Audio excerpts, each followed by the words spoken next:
नमस्ते बच्चों, खुश रहिए आप लोग। Myself doctor Shilpa Shri Shah, assistant professor of Jyoti Vidyapeeth women's university. I am from faculty of physiotherapy and diagnostics. So today we will learn about a condition called emphysema. Okay. In previous class we have already discussed about chronic bronchitis and asthma. Now we will discuss about emphysema. Before that we are revising the classes that we have already covered, like asthma and chronic bronchitis. What we have learned here, that what is chronic bronchitis, obstructive pulmonary disease, okay, and in which the conditions like overproduction of mucus and chronic cough will develop. Okay, so here what are the risk factors, what are the positive factors, and what is the pathological condition that can develop the condition like chronic bronchitis and asthma. As we know, the chronic bronchitis and asthma both are together is the combination of this one symptom, that is chronic obstructive pulmonary diseases. Okay, now the chronic bronchitis and emphysema is the combination of disease will develop COPD, that is chronic obstructive pulmonary disease. So we will learn today about the condition called emphysema. Okay, so what is emphysema? Lung emphysema is a pathological condition with dilation of peripheral airway permanently, that is dilate. Okay, that distal or peripheral airway or alveolar will dilate permanently. Okay, bronchioles of airway, alveolar sacs and ducts. Then because of airway damage without any fibrotic changes, there will be dilation of the alveolar peripheral structure of the alveolar sacs and ducts. So it is progressive pulmonary disease, a condition involved with chronic obstructive pulmonary disease. As I have already told, that emphysema and chronic bronchitis is the combination of a disease called COPD. So Global Initiative for Chronic Obstructive Lung Disease, or GOLD, defines COPD. COPD definition of COPD is a common, preventable and treatable disease that is characterized with persistent airway symptoms or respiratory symptoms and airflow limitation that is due to airway and or alveolar abnormalities, usually caused by significant exposure to noxious particles. Okay, so COPD is the one of the most common causes of mortality worldwide. Mortality means death rate. Okay, so COPD is the combination of the condition emphysema and chronic bronchitis. Emphysema is a pathological condition which affects the distal part of the airway or terminal bronchioles. Okay, so what is the pathophysiology of that condition? Exposure to smoke or other chemical can lead to activation of the inflammatory mediators like T lymphocyte, macrophages and neutrophil, and which release the cytokines. Okay, release the proteinase. So, okay, damage of the functional respiratory unit consisting of walls of alveoli and pulmonary bronchiole, alveolar sacs and ducts. Due to that, permanent dilation of the bronchus occur and decrease the surface area of ventilatory unit, and impaired gas exchange will cause, which leads to decrease PO2 level, that is hypoxemia develop, and increase in PCO2 level, that is hypercapnia will develop, and because of that respiratory or ventilatory failure. Okay, so what are the classification of the emphysema? There are three types of emphysema available, three subtypes. Okay, first one is centriacinar emphysema. This condition is common in people who is exposed to smoke. Then panacinar emphysema. It is prevalent in deficiency of alpha-1 aminotraipsin. Okay, and involves portion of acinar cells and secondary pulmonary lobules.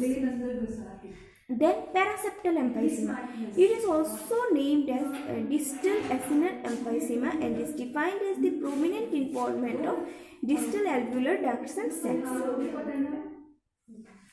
Clinical presentation may include dyspnea, inability, initially dyspnea occurs in exertion but progresses gradually with rest. Then plethoric appearance, that is reddish or bluish discoloration. Okay, then longer exhalation time, The patient exhales forceful prolonged expiration as the patient have to what move for exhalation. Okay, so there will be prolonged exhalation time. Cough with copious secretion. Then chest shape, there will be barrel shaped chest, okay, with widened intercostal space. Elevation of the ribs occurs with the use of accessory muscles of respiration and thus loss of mobility of thoracic cage. Okay, the thoracic cage will excursion of the thoracic cage will be less. Okay, poor posture will develop like thoracic kyphosis and also protracted elevated shoulder girdle. Weight loss, patient may experience loss of weight. Cor pulmonale, in severe stage of disease, cor pulmonale may develop.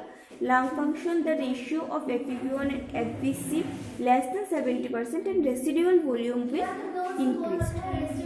Okay. Then examination. First one is percussion. Okay, normal, as we have already discussed that if there is trapping of air, then there will be hyper resonant sound. Okay, what is percussion? In which the examination point of view, the percussion here we will place our finger, index finger, on the intercostal space that we are suspected of any condition. Okay, we will place our finger on intercostal space and then dab with other finger and feel the sound. Okay, if the normal sound is here heard, then it may be normal. If there is hyper resonant sound is available, then maybe ear tripping may be caused. And if there is dull sound, that maybe effusion is there. Okay, then auscultation, we have to auscultate the patient. How? We have to auscultate with stethoscope, that in which lobe, if there is any reduction of breath sound in any lobe. Okay, then auscultation and prolonged expiration time we have to find out, or if there is any abnormal sound available on auscultation. Okay, then chest radiograph shows lung hyperinflation and low and flat diaphragm. Okay, in chest radiograph you can see that the diaphragm, what is the shape of diaphragm? Curved shape, right?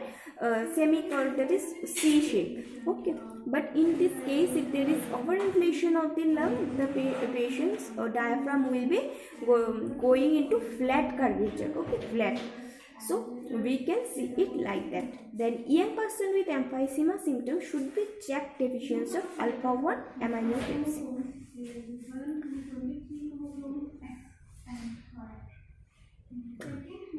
Treatment options available are inhaled beta-2 agonist are the first drug of treatment of emphysema and COPD and are proven to improve the FEV1, that is forced expiratory volume, in 1 second by relaxing the tone of smooth muscle, the smooth muscle tone. The bronchial airway smooth muscle will relax and thereby improve the exercise capacity. Then bronchodilator are known to prevent and relieve the symptom. Okay, and hospitalization. Then short-acting muscarinic antagonist and short-acting beta-2 agonist are commonly used for treatment of intermittent dyspnea. Long-acting muscarinic antagonists are also available, the long-acting beta-2 agonists are also available and prescribed in cases of chronic dyspnea. Okay, that anticholinergic called bronchoconstriction, that as you already know that in this condition the bronchial wall goes into constriction, so anticholinergic will help to prevent the bronchoconstriction induced by acetylcholine. Okay. Then inhaled corticosteroid include belomethasone or fluticasone, okay, etc. are used to add as an add-on therapy on bronchodilator. Then oral phosphodiesterase, okay, esterase 4 inhibitor, this can also be given.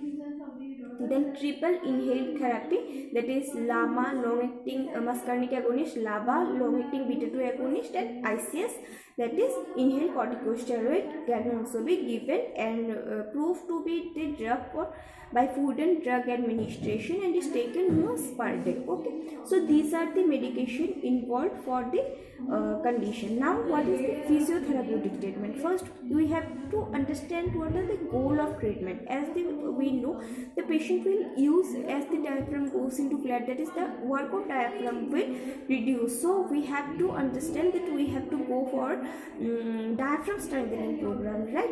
So what we have to do, the aim of the treatment will relaxation of the patient first, then we have to stimulate or we have to activate the diaphragm for breathing. So first one is relaxation exercise. We have to relax the patient by various techniques as we have already discussed. Okay, so through this technique we have to relax the patient, and then prevent the use of accessory muscles like shoulder muscles or neck muscles. We have to prevent it.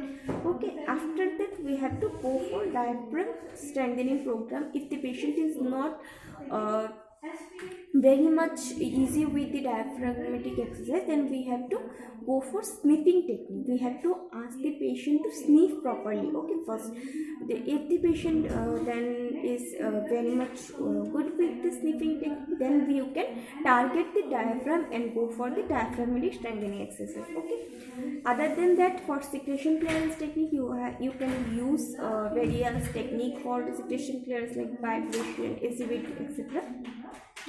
Then for dyspnea, you can use some positional technique to relieve dyspnea or manage with the symptom. Okay, so these are the treatment options available for a patient with emphysema. Okay, so what we have learned today, today's class, that is what is emphysema, what are the signs and symptoms of emphysema, what can cause the emphysema, what is the pathophysiology, and what are the treatment options available, and physiotherapeutic treatment on view of symptoms. Okay, so what are the goal and what can we do for management of various symptoms.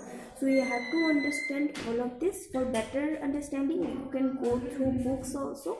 Various books are available for the condition, like I have already told you, there are Von Filter. You can use also Davidson's books also. Okay, so for pathology you can use Davidson. For management of physiotherapy you can use any respiratory book of for physiotherapist. Okay, so this is all about today's class. If there is any query, you can ask me in the comment section. Thank you. Khush Riya.